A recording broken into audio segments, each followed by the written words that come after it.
11월 4일 목요일 하나님께서 주시는 말씀은 욥기 18장입니다. 봉독하겠습니다. 수아 사람 빌닷이 대답하여 이르되 너희가 어느 때에 가서 말의 끝을 맺겠느냐? 깨달으라, 그 후에야 우리가 말하리라. 어찌하여 우리를 짐승으로 여기며 부정하게 보느냐? 울분을 터뜨리며 자기 자신을 찢는 사람아, 너 때문에 땅이 버림을 받겠느냐? 바위가 그 자리에서 옮겨지겠느냐? 악인의 빛은 꺼지고 그의 불꽃은 빛나지 않을 것이요, 그의 장막 안의 빛은 어두워지고 그 위에 등불은 꺼질 것이요, 그의 활기찬 걸음이 피곤하여지고 그가 마련한 꾀에 스스로 빠질 것이니 이는 그의 발이 그물에 빠지고 올가미에 걸려들며 그의 발 뒤꿈치는 덫에 그의 몸은 올무에 얽힐 것이며 그를 잡을 덫이 땅에 숨겨져 있고 그를 빠뜨릴 함정이 길목에 있으며 무서운 것이 사방에서 그를 놀라게 하고 그 뒤를 쫓아갈 것이며 그의 힘은 기근으로 말미암아 쇠하고 그 곁에는 재앙이 기다릴 것이며 질병이 그의 피부를 삼키리니 곧 사막의 장자가 그의 지체를 먹을 것이며 그가 의지하던 것들이 장막에서 뽑히며 그는 공포의 왕에게로 잡혀가고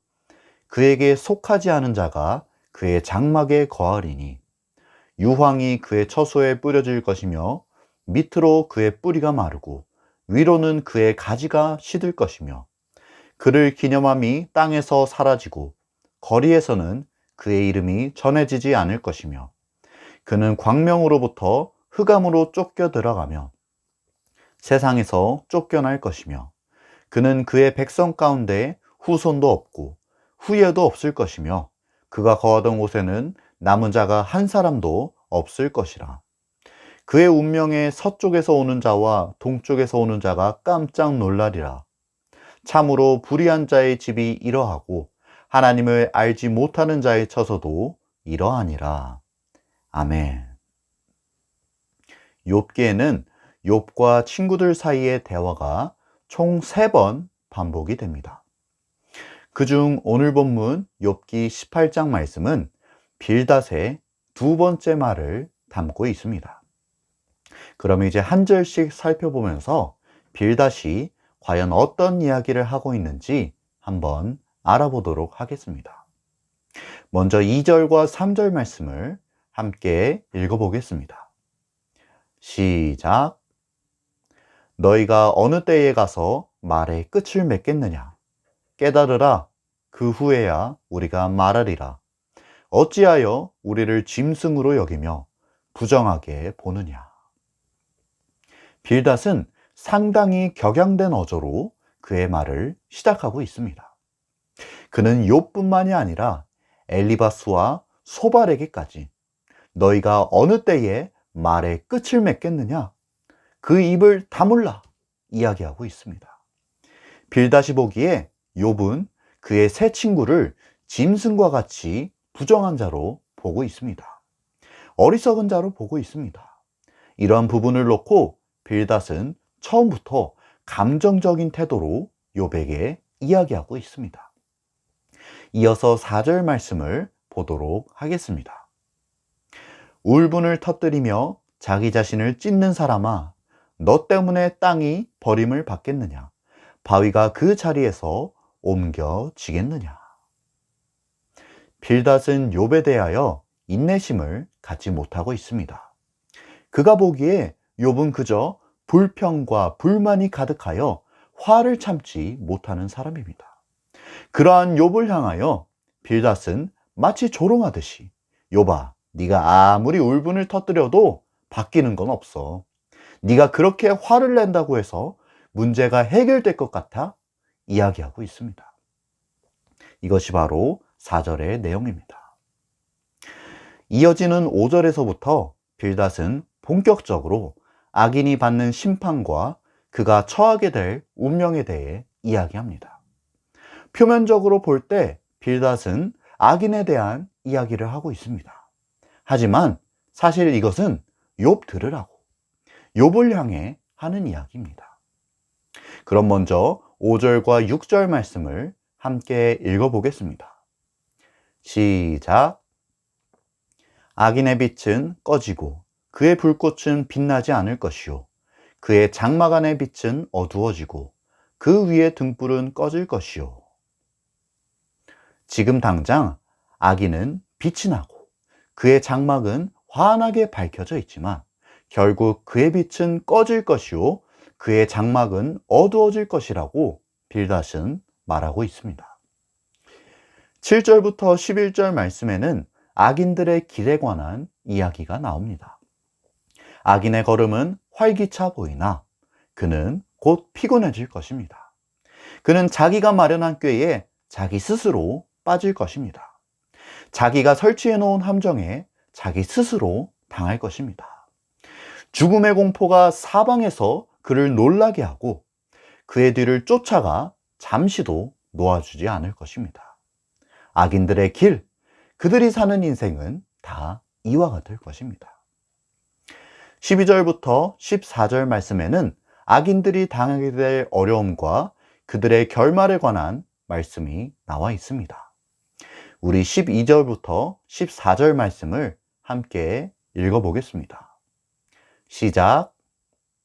그의 힘은 기근으로 말미암아 쇠하고 그 곁에는 재앙이 기다릴 것이며 질병이 그의 피부를 삼키리니 곧 사망의 장자가 그의 지체를 먹을 것이며 그가 의지하던 것들이 장막에서 뽑히며 그는 공포의 왕에게로 잡혀가고.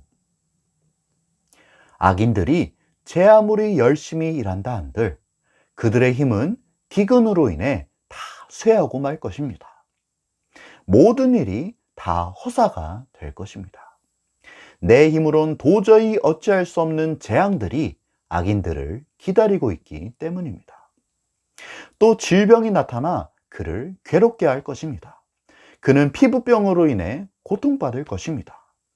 결국 사망의 장자, 죽음에 이를 수밖에 없는 무서운 병으로 인해 악인은 죽게 될 것입니다.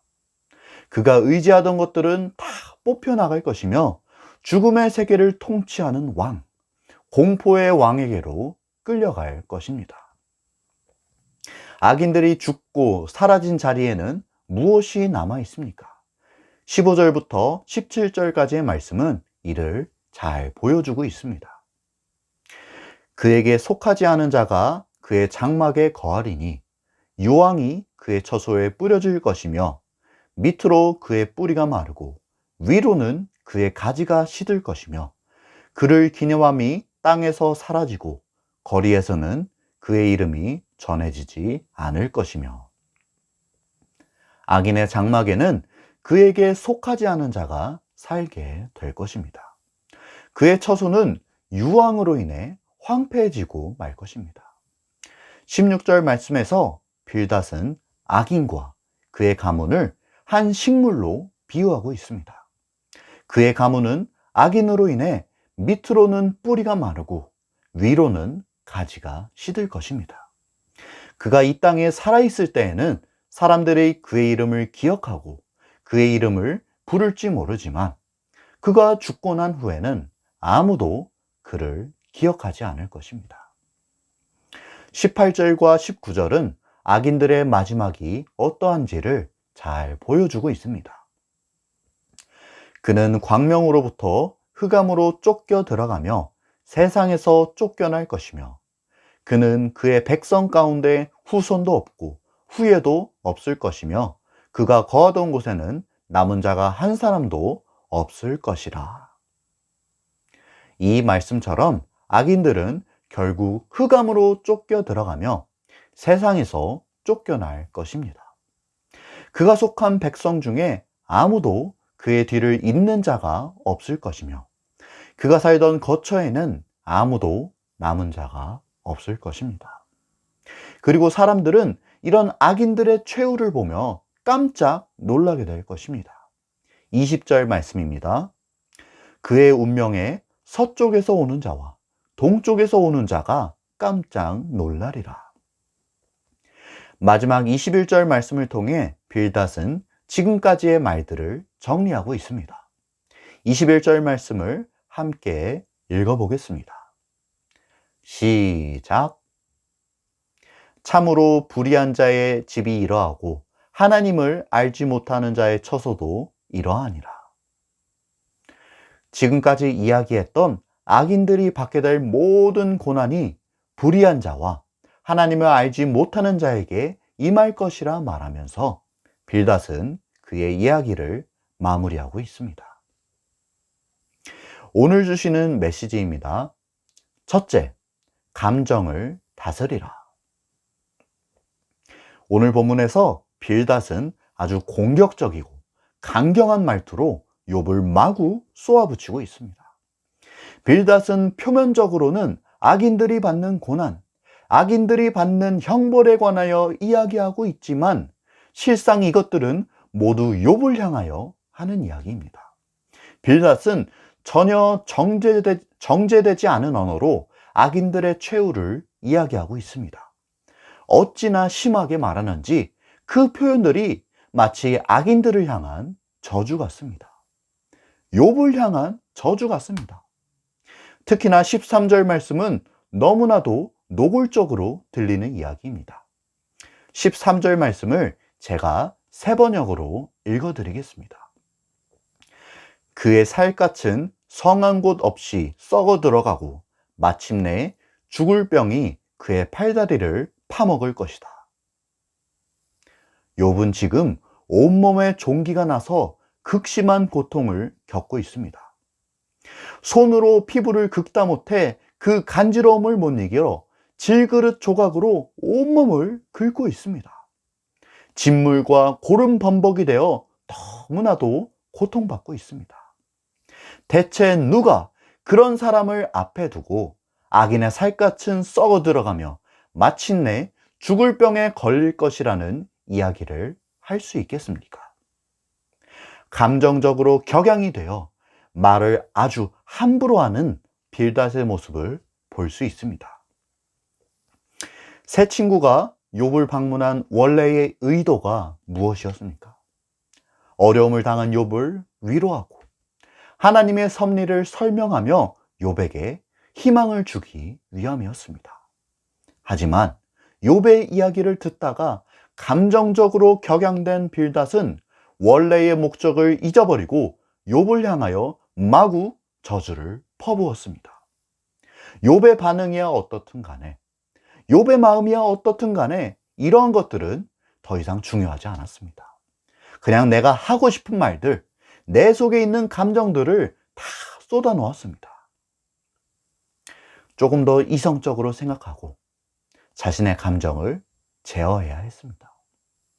내 속에 있는 분노를 다스려야 했습니다.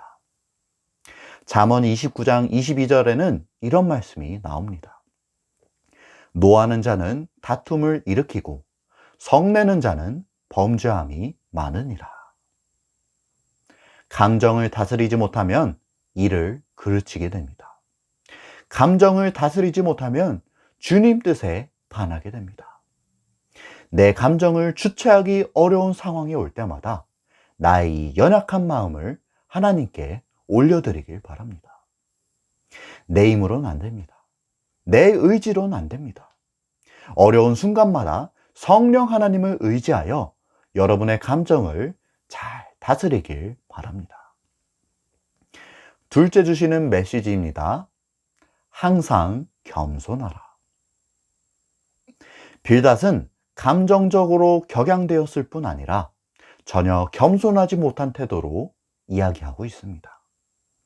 그러한 빌닷의 태도가 오늘 말씀 2절에 잘 나타나 있습니다. 2절 말씀을 제가 세 번역 성경으로 읽어드리겠습니다. 너는 언제 입을 다물 테냐?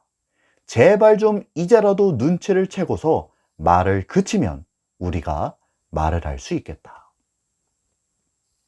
빌닷은 욥뿐만이 아니라 엘리바스와 소발의 말까지 중간에 끊어버립니다. 빌닷이 보기에 이들 모두는 어리석은 말을 하는 자들입니다. 그는 자신의 생각만이 옳다는 강경한 태도를 가지고 친구들을 대하고 있습니다. 그는 스스로 하나님의 자리에 올라 다른 사람들을 판단하고 정죄하고 있습니다. 하나님 앞에서도 사람 앞에서도 교만한 자세입니다. 성경은 이런 교만한 자들에 대하여 아주 단호한 태도를 보여주고 있습니다. 잠언 16장 5절 말씀, 무릇 마음이 교만한 자를 여호와께서 미워하시나니 피차 손을 잡을지라도 벌을 면하지 못하리라. 잠언 21장 4절 말씀, 눈이 높은 것과 마음이 교만한 것과 악인이 형통한 것은 다 죄니라. 야고보서 4장 6절 말씀, 하나님이 교만한 자를 물리치시고 겸손한 자에게 은혜를 주신다 하였느니라. 하나님은 교만한 자를 미워하십니다. 그렇다면 빌닷의 어떤 자세가 그를 교만하게 만든 것입니까? 그것은 바로 남을 판단하고 정죄하는 자세입니다. 우리에게는 결코 다른 누군가를 판단하고 정죄할 자격이 없습니다.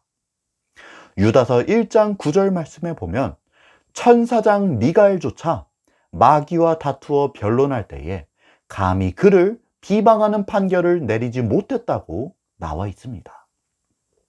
누군가를 판단하고 정죄하는 일은 우리의 역할이 아닙니다.